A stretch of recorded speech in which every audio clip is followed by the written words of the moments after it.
અને વોર રૂમની શરૂઆત કરી છે સ્વર્ગમાં આવેલી આકાશી આફતથી, કારણ કે ભર ચોમાસે જેવી સ્થિતિ સર્જાતી હોય છે એવી અત્યારે ભર ઉનાળે હાલત થઈ છે, કારણ કે જમ્મુ કાશ્મીરના રામબનમાં વાદળ ફાટ્યું છે, જેના કારણે ભૂસ્ખલન થયું અને એક આખું ગામડું એ પહાડના કાટમાળની ચપેટમાં આવી ગયું છે। 3 લોકોના મોત થયા છે અને 100 લોકોને રેસ્ક્યુ કરવામાં આવ્યા છે, પરંતુ જમ્મુ કાશ્મીરમાં છેલ્લા કેટલાય દિવસથી વરસાદ વરસી રહ્યો છે અને એના કારણે ભારે વરસાદને કારણે આ હાલત થઈ છે। આ દ્રશ્યો મેં આપણે બતાવી રહ્યા છે, આ રામબનના દ્રશ્યો છે। રામબનના ઘણા બધા એવા અલગ અલગ વિસ્તારો છે કે જ્યાં ભૂસ્ખલનની ઘટનાઓ પણ સામે આવી છે, પરંતુ આખું ગામ કે જે પહાડના કાટમાળની ઝપેટમાં આવ્યું અને 3 લોકો મોતને ભેટ્યા છે। આ દ્રશ્યો આપણે ચોમાસામાં જોતા હોઈએ છીએ, પરંતુ અત્યારે ભર ઉનાળે આ હાલત છે, કારણ કે ઉત્તર ભારતના અને પૂર્વોત્તરના કેટલાય રાજ્યોમાં વરસાદ વરસી રહ્યો છે અને જમ્મુ કાશ્મીરમાં પણ કંઈક આવી જ હાલત છે। જમીન ધસી પડવાને કારણે આખા વાહનો દટાઈ ગયા હતા, નાળા પાસે આવેલી અનેક દુકાનો ધસી પડી હતી, અનેક ઘર ધસી પડ્યા હતા અને રેસ્ક્યુ ઓપરેશન અત્યારે યુદ્ધના ધોરણે ચાલી રહ્યું છે, જેમાં 100 કરતાં વધારે લોકોને બચાવી લેવામાં આવ્યા છે। આ આફતને કારણે જમ્મુ શ્રીનગર હાઈવે બંધ કરવાની ફરજ પડી છે।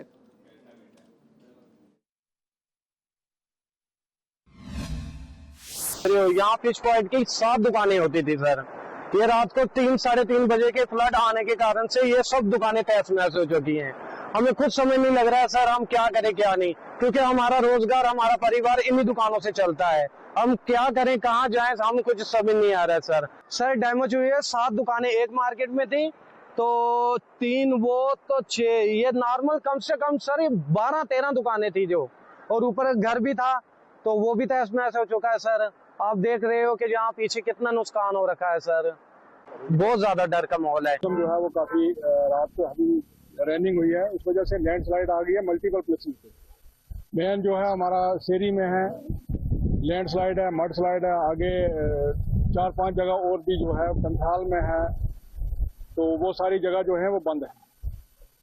रोड जो है 1-2 जगह से टूट चुकी है। पंथाल में थोड़ा सा वो एक जो लिंक था ब्रिज का वो भी बह गया है, तो उस वजह से जो अभी हमारे पास यहाँ पे खबरें आ रही हैं, तो उस वजह से पूरी तरह से रोड जो है नेशनल हाईवे पूरी तरह से ब्लॉक। बात ये है कि लगभग कोई 12 बजे के करीब जो है वो धीरे धीरे बारिश हुई, लेकिन 1-1:15 बजे के करीब बहुत ज़्यादा टोरेंशियल रेनफॉल शुरू हुई, जिसमें हिल स्टॉर्मिंग हुआ, क्लाउड बस्टिंग हुई, तो जिसकी वजह से जो है वो नेशनल हाईवे भी जो है 3-4 जगहों से क्लोज हुई, जैसे डलवास से, रामबन मेन से, सेरी से, पंथियाल से, और साथ ही साथ में जो क्लाउड ब्रस्ट रामबन टाउन के हुआ, बैक साइड में हुआ, उसकी वजह से जो है जो नाले थे वो भर गए काफ़ी ज़्यादा। लेकिन बल्कि जितनी दुकानें जो हैं या घर जो हैं, वो होटल्स जो हैं वो काफ़ी ज़्यादा डैमेज हुए हैं। साथ ही साथ में जो है वो एक अनफॉर्चुनेट इंसिडेंट हुआ हमारा सेरी बागना में, 2 घर जो हैं वो स्लाइड की वजह से जो है वो दब गए और ढह गए, जिसमें अनफॉर्चुनेटली 2 बच्चों को हमने गंवा दिया और एक बुजुर्ग थे उनको भी गंवा दिया, 2 अलग अलग घरों में। रामबन के अंदर हुआ, जिसमें कुछ कमर्शियल और कुछ रेजिडेंशियल हाउसेस को नुकसान पहुंचा है, और उसके अलावा नेशनल हाईवे यहाँ पे ब्लॉक हुआ है। उसके अलावा धर्मकुंड के इलाके में भी पुलिस ने तकरीबन 100 लोगों को रेस्क्यू किया है और उनको पहले सेफर लोकेशन पे पहुंचाया था, हॉस्पिटल्स में कुछ उनको भेजा था और अपने स्कूलों में उनको भर्ती किया था, लेकिन अभी वो अपने रिश्तेदारों के घर चले गए हैं। तो उसके अलावा बनिहाल में भी एक हमारी पुलिस ने कुछ रेस्क्यू ऑपरेशन किए थे, जिसमें एक फैमिली बीच में फंसी थी, उसको रेस्क्यू किया गया। उसके अलावा 3 डेथ्स जो हमारी बागना विलेज में अनफॉर्चुनेट 3 डेथ्स हुई हैं। ये आज तो आप देख रहे होंगे कि त्रसदी का दिन है पूरे जिला रामबन के लिए, खासतौर रामबन एरिया में जो डिफरेंट लोकेशंस हो, चाहे शान पैलेस रामबन हो, शेरी हो, हाई सेकेंडरी के साथ हो, वार्ड नंबर 1 हो, हॉस्पिटल के साथ हो, राजू मोहल्ला हो, मेन बाजार हो, मैत्रा वाला एरिया हो, क्रोल वाला एरिया हो, हर जगह से जो रिपोर्टिंग आ रही है एक त्रसदी के तौर पर देख रहे हैं कि फ्लड, स्लाइड और जिस तरह से ये पानी का बहाव और डाइवर्जन ऑफ वाटर हुआ है, जिसमें काफ़ी यानी करोड़ों के हिसाब से लोगों का नुकसान हुआ है, दुकानदार हों, गाड़ियां हों, और उसके साथ ही जो होटल हैं, मेन मार्केट बोली बाजार रामबन की जो हालत देखेंगे आप जिस नाले के हिसाब से, और कितनी दुकानें यानी कट के दरिया में पहुंच चुकी हैं। यहाँ पे बहुत सी गाड़ियाँ इस नाले के बीच में आ चुकी हैं और रात को बहुत ज़्यादा बारिश रात को हुई है। 3:30 बजे के बाद बहुत ज़्यादा हैवी बारिश 1.5 घंटे हुई, फिर थोड़ी सी बारिश शांत होने के बाद दोबारा इतनी ज़्यादा बारिश होती है जिससे आप बोली बाजार वाली मार्केट में आएंगे तो 20 से ज़्यादा दुकानें वहाँ पे टूटी हैं, घिर चुकी हैं। और इस वाले नाले की बात करेंगे जो शान पैलेस नाला है, आप देख सकते हैं मेरे सामने उस्मान होटल है, इनके 2 फ्लोर तक का नुकसान हो चुका है। यहाँ पे इतना मलबा आया है कि रोड से 3 मंजिल ऊपर मलबा चढ़ चुका है। इतना ज़्यादा नुकसान यहाँ पे लोगों को हुआ है। लेकिन जैसा कि आप देख रहे हो कैलेमिटी के कारण हम लोग लगभग 4-5 किलोमीटर से अभी पैदल ही चल रहे हैं पूरा सामान लेके, क्योंकि गाड़ी ना आगे जा सकती है ना पीछे जा सकती है, दोनों तरफ से रास्ता बंद है और कोई हम लोग हेल्पलेस हैं पैदल चलने के अलावा, और कोई हमारे पास ऑप्शन नहीं है। हाँ, मैन फोर्स बढ़ाना चाहिए और स्पेशली टूरिज्म जो भी आते हैं उनके लिए कोई फैसिलिटी प्रोवाइड करना चाहिए उनको। हाँ भैया, मैं ना जम्मू से श्रीनगर जा रहा था, तो एक्चुअली रात को मैंने सोचा कि श्रीनगर जाना है, तो बारिश के कारण मैंने यहीं पे होटल ले लिया। मैंने सोचा रामबन में होटल ले लेता हूँ, फिर आराम से सुबह उठूँगा। ये होटल उस्मान हमने रात को लिया यहाँ पे 10 बजे लिया रात को होटल, तो आराम से हम लोग सो रहे थे। तो ये घटना हुई रात को 3 बजे, बारिश वगैरह आई, शोर शराबा हुआ। तो जैसे मैं होटल के नीचे उतरा, नीचे उतरा तो ऊपर से नीचे से पानी ऊपर की तरफ भर रहा था और नीचे वाला जो स्टाफ था वो निकल गया हुआ था और हम लोग सारे फंस गए हुए थे। ये 3 फ्लोर होटल है, आप देख रहे हो कि ये आपको एक ही फ्लोर दिख रहा है, 2 फ्लोर नीचे दबा हुआ है। અને ઉનાળાની પ્રચંડ ગરમીની સાથે જ ઠેર ઠેર આગના ભડકા પણ શરૂ થઈ ગયા છે। એક પણ દિવસ એવો નહીં જતો હોય કે જ્યાં કોઈ જગ્યાએ આગ ન લાગી હોય। ગાંધીનગરના સરગાસણમાં કમર્શિયલ કોમ્પ્લેક્સ એમકેસી નામનું જે કમર્શિયલ કોમ્પ્લેક્સ હતું એમાં આગ ફાટી નીકળી હતી। શોર્ટ સર્કિટને કારણે આગ લાગી હોવાનું અનુમાન લગાવવામાં આવી રહ્યું છે, પરંતુ હાલ આ આગ કાબૂમાં આવી ગઈ છે। એટલી ભીષણ આગ હતી કે આખું બિલ્ડિંગ ખાલી કરાવી દેવાયું હતું। કાચ તોડીને લોકોને રેસ્ક્યુ કરવા પડ્યા હતા। આગને કાબૂમાં લેવા માટે સરગાસણ વિસ્તારમાં વીજળીનો પુરવઠો ઠપ કરી દેવામાં આવ્યો હતો, કટ કરવામાં આવ્યો હતો। જો કે ફાયર બ્રિગેડની 3 ગાડીઓ પહોંચી અને મહા મહેનતે આગ પર કાબુ લેવાયો છે। TP9 में एक एमके हाउस નામની બિલ્ડિંગ છે, એમાં ફર્સ્ટ ને સેકન્ડ ફ્લોરની એમની ઓફિસ છે। ત્યાં આજે થોડીક આગ લાગી ગઈ હતી અને મને એમના માલિકના ઉપર સાબરી ફોન આવતા હતી આગ મેજર છે। એટલે પહેલા એક ગાડી, બીજી ગાડી, પછી 3 ગાડી અમારી ગાંધીનગર ફાયર બ્રિગેડની મોકલી અને બહુ એમનો ફોન આવતો એટલે હું પણ પોતે રજારી ઉપર હાજર અહીંયા આવી ગયો અને જોયું તો પાણી મારા માણસો મારતા હતા, પણ પછી આવીને મેં થોડી ડિરેક્શન ચેન્જ કરાવી અને થોડા કાચ ને એવું તોડાઈ અને થોડું વેન્ટિલેશન કર્યું એટલે ધુમાડો બહાર જતો રહે, એટલે આગ અમારે ઓલાવવામાં થોડી સરળતા રહે।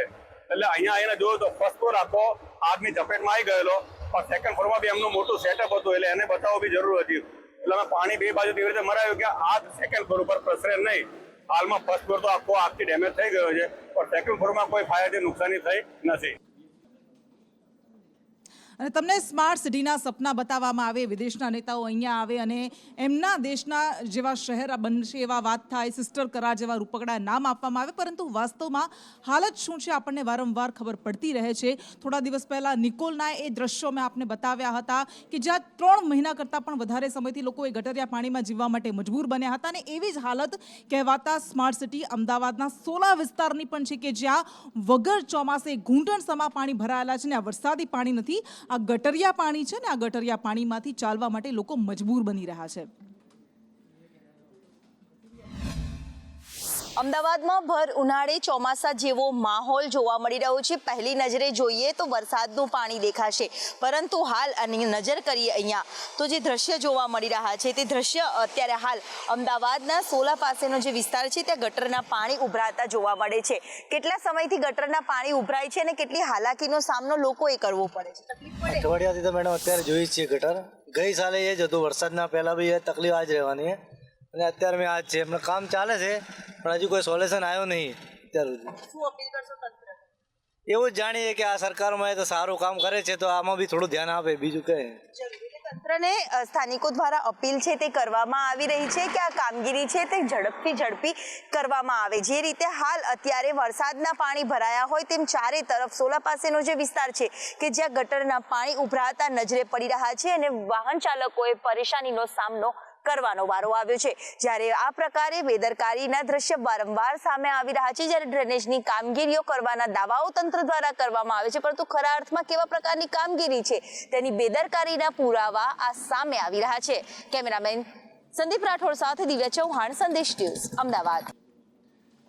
અને આકરી ગરમી પડી રહી છે, અકળાવી નાખતી ગરમી પડી રહી છે અને ગરમીથી રાહત મેળવવા માટે લોકો બરફગોળાનો સહારો લેતા હોય છે, પરંતુ આ બરફગોળા પણ સ્વાસ્થ્ય માટે કેટલા જોખમી થાય છે, સાબિત થાય છે એનું ઉદાહરણ સુરતથી સામે આવ્યું છે। અલગ અલગ જગ્યાએથી 18 જેટલા સેમ્પલ લેવામાં આવ્યા હતા, તેમાં 4 બરફગોળાના સેમ્પલ ફેલ થયા છે અને 35 કિલો સિરપ અને ક્રીમનો જથ્થો નાશ કરવામાં આવ્યો છે। મનીષ પરમાર આપણી સાથે જોડાયેલા છે। મનીષ,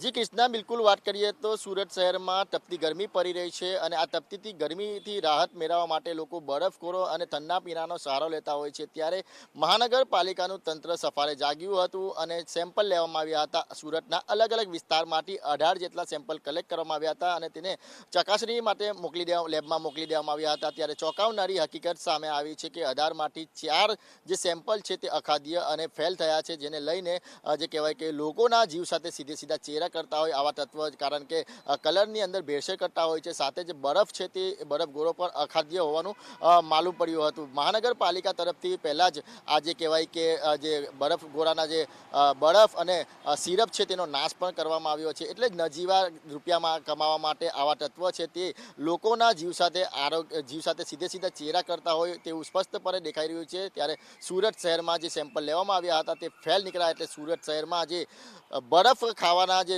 રશિયાઓ છે તેના માટે ચેતવણીરૂપ કિસ્સો સામે આવ્યો છે, કારણ કે અખાદ્ય કલર અને બરફ મળી આવ્યા છે અને જે આરોગ્ય વિભાગે છે તે આવા તત્વો વિરુદ્ધ કાયદેસરની કાર્યવાહી કરવાની પણ તજવીજ હાથ ધરી છે. જી બિલકુલ, આભાર આપનો. અને અમદાવાદના જમાલપુરમાં સરકારી જમીન પર ગેરકાયદેસર બાંધકામ કરી દેવામાં આવ્યા, એના ભાડા કરાર પણ મેળવી લેવામાં આવ્યા અને એ જમીનને 17 વર્ષથી એના પર ભાડા મેળવી લેવામાં આવતા હતા. કરોડો રૂપિયાની કમાણી થતી હતી અને આખરે આખા કૌભાંડમાં 5 લોકોની ધરપકડ કરવામાં આવી છે. અને કેવી રીતે આખું ષડયંત્ર, કેવી રીતે કાવતરું ચલાવવામાં આવતું હતું, કેવી રીતે આ ખેલ ચલાવવામાં આવી રહ્યો હતો, એનો પણ પર્દાફાશ કરાયો છે. અમારી જોડે અમારા મકાન જે કાયદેસર છે ટ્રસ્ટના છે, બરાબર. બાકી આ લોકો અનલીગલી રીતે આ લોકો ટ્રસ્ટી નહોતા ને 20 વર્ષથી અમારી જોડે બધાની જોડે ભાડું ઉઘરાવી અને પૈસા વસૂલ કરતા હતા, બરાબર છે. અને અમારી મ્યુનિસિપાલિટીની એક શાળા હતી, અમારે ઉર્દુ સ્કૂલ હતી, એ પણ તોડીને આ લોકોએ દુકાન બનાવી નાખી, 10 દુકાન બનાવી અને ત્યાંથી પણ મોટું ભાડું વસૂલ કરતા હતા, બરાબર છે. અને એના માટે અમે ફરિયાદ કરી સાહેબને, હવેલી સાહેબને, અને સાહેબ એમને બોલાવીને બહુ સારું કામ કર્યું છે પીઆઈ સાહેબે. સલીમ ખાન જુમ્મા ખાન જે છે એ 20 વર્ષથી ત્યાં ભાડું ઉઘરાવે છે અને કોર્પોરેશનની જગ્યા ઉપર બી એનો કબજો છે. ઓર હમણાં કોર્પોરેશનની જગ્યા ઉપર ત્યાં હોલ બનાવવાનું હતું, એ કે છે મારી માલિકીની છે, ત્યાંથી બી ભાડું ઉઘરાવે છે ઝૂંપડાવાળા જોડેથી. ઓર ત્યાં લગભગ 100-150 ઝૂંપડાઓ બનેલા છે. ત્યાં બાજુ સ્લોટર હાઉસની પાછળનું ભાગનું છે, મુંડા દરવાજા, ત્યાં બહુ મોટું કોર્પોરેશનનું ખુલ્લો પ્લોટ છે. ત્યાં બી સલીમ ખાન જુમ્મા ખાનનો કબજો હતો ને હાલમાં બી ત્યાંથી એ ભાડું ઉઘરાવે છે. આની પાસે गुंडा तत्वों लुखाओ ત્યાં બેસે છે कुर्सी ऊपर.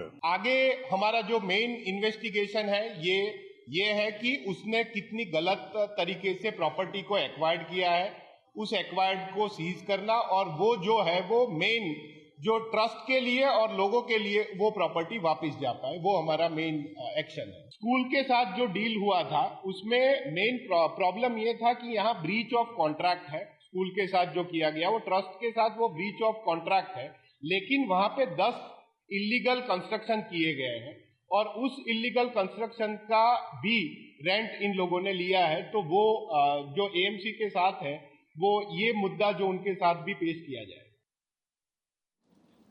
અને સંદેશ ન્યૂઝના ઓપરેશન અધર્મમાં મેં બતાવ્યું હતું કે કેવી રીતે લોકોને લલચાવીને, લોભ લાલચ આપીને ધર્માંતરણ કરાવવામાં આવે છે.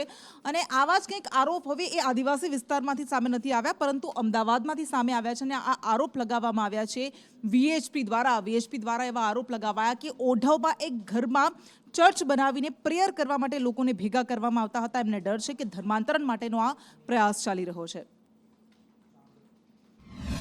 અનેક હિન્દુઓ દ્વારા અમને એવી માહિતી મળી હતી કે રાજેન્દ્ર પાર્ક નામની સોસાયટીમાં ધર્મ પરિવર્તનનું બહુ મોટા પાયે કામ ક્રિશ્ચિયન કોમ્યુનિટી દ્વારા થઈ રહ્યું હતું, જેની તપાસ કરવા અમે અમારા કાર્યકર્તાઓ સાથે ત્યાં ગયા હતા.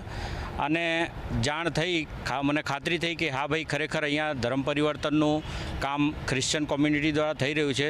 અમારા કાર્યકર્તાઓએ ત્યાંથી 100 નંબર ડાયલ કરીને પોલીસને બોલાવ્યા છે. પોલીસ સ્થાને આવી અને ત્યાર પછી સામે ક્રિશ્ચિયન કોમ્યુનિટીના લોકો અને વિશ્વ હિન્દુ પરિષદના કાર્યકર્તાઓને પોલીસ સ્ટેશનમાં બોલાવવામાં આવ્યા અને અહીંયા અમારી ફરિયાદ પીઆઈ સાહેબે સાંભળી છે.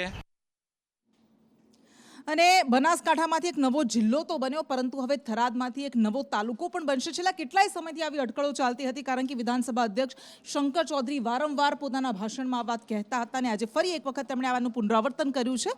તેમણે કહ્યું કે રાહ તાલુકો બનશે, તમારું જે સપનું હતું એ હવે પૂર્ણ થવા જઈ રહ્યું છે. અહીંથી આવવા જવાનું સેન્ટર, મુખ્ય સેન્ટર આપણું રાહ બની રહ્યું છે અને તમારા બધાનું જે સપનું છે એ સપનું પણ આપણે સાકાર કરવું છે અને એના માટેની તૈયારીઓ અલગ તૈયારીઓ હોય એની અલગ બધી તૈયારીઓ અત્યારે થઈ રહી છે. જે પ્રમાણે થરાદનું ડેવલપમેન્ટ થવા માટે એના રસ્તા બન્યા, એનું દવાખાનાનું, એની બાકી વ્યવસ્થાઓ થઈ અને પછી જાહેરાત પણ થઈ અને હવે એનું જાહેરનામું પણ પડશે. તો એની તૈયારી, પ્લાનિંગ તો બધાએ કરવું પડે ને ભેગા મળીને. તો એનું પણ તૈયારી અને પ્લાનિંગ બની રહ્યું છે.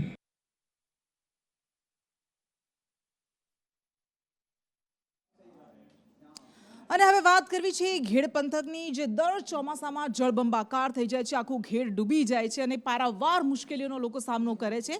પરંતુ આ સમસ્યાના ઉકેલ માટે હવે જાહેરાત કરવામાં આવી છે. 1500 કરોડ કરતાં વધારેના પેકેજની જાહેરાત કરાઈ છે. પરંતુ પાલ આંબલિયા દ્વારા કેટલાક આક્ષેપ લગાવવામાં આવ્યા છે. એમના દ્વારા એવું કહેવામાં આવ્યું છે કે આ મુદ્દે સરકાર રોડમેપ જાહેર કેમ નથી કરતી, ઘેડ વિકાસ સમિતિ સાથે પરામર્શ કેમ નથી કરતી. અત્યારે પ્રથમ તબક્કામાં 1534 કરોડ ફાળવા એને અમે આવકારીએ છીએ, પણ સાથે સાથે સવાલ એ છે કે સરકાર આ 1534 કરોડ ક્યાં અને કેવી રીતે વાપરશે, કેટલા સમયમાં વાપરશે, એનું નિરાકરણ કેટલા સમયમાં આવશે, આનો આખો રોડમેપ શા માટે જાહેર નથી કરતી. 139 કરોડ રૂપિયાના જે ટેન્ડરો મંજૂર થયા છે, આ ટેન્ડરોની કોપી શા માટે અમને નથી આપતી. આ દરેક બાબતમાં અમારી પહેલેથી માંગ છે કે ઘેડ વિકાસ સમિતિ સાથે સરકારે સંકલન કરી, એની સાથે ચર્ચા કરી અને આગળ વધવું જોઈએ.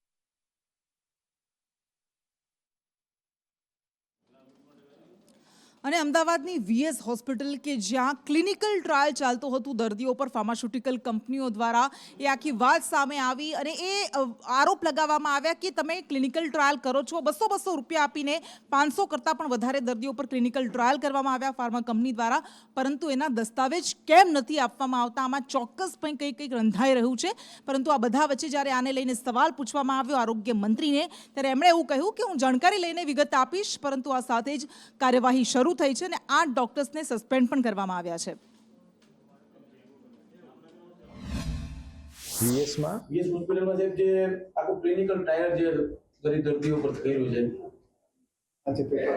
અમદાવાદ હોસ્પિટલમાં એ વિશે મારા ધ્યાનમાં નથી, પરંતુ વીએસ એ મ્યુનિસિપલ કોર્પોરેશનની હોસ્પિટલ છે એટલે કોઈ એવો વિષય હશે, છતાં પણ રાજ્ય સરકાર એમાં જે ક્લિનિકલ રિસર્ચની વાત છે એ અમે જોઈ લઈશું. 57 પ્રકારના ટેસ્ટ કર્યા છે દર્દીઓ પર, 8 ડોક્ટરોને ટર્મિનેટ કર્યા છે.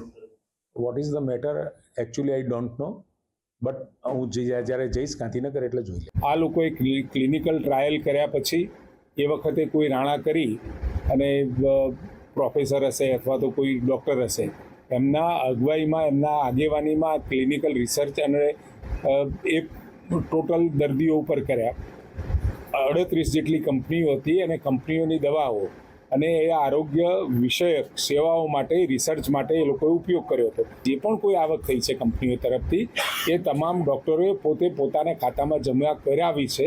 આટલો વિષય માલુમ પડ્યો છે અને એ તપાસના અંતે અત્યારે રાણાને પણ સસ્પેન્ડ કરી દીધા છે, ટર્મિનેટ કર્યા છે અને સાથે 8 જે કોન્ટ્રાક્ચ્યુઅલ ડૉક્ટર્સ હતા એ કોન્ટ્રાક્ચ્યુઅલ ડૉક્ટર્સને પણ તાત્કાલિક અસરથી ત્યાંથી બરતરફ કર્યા છે.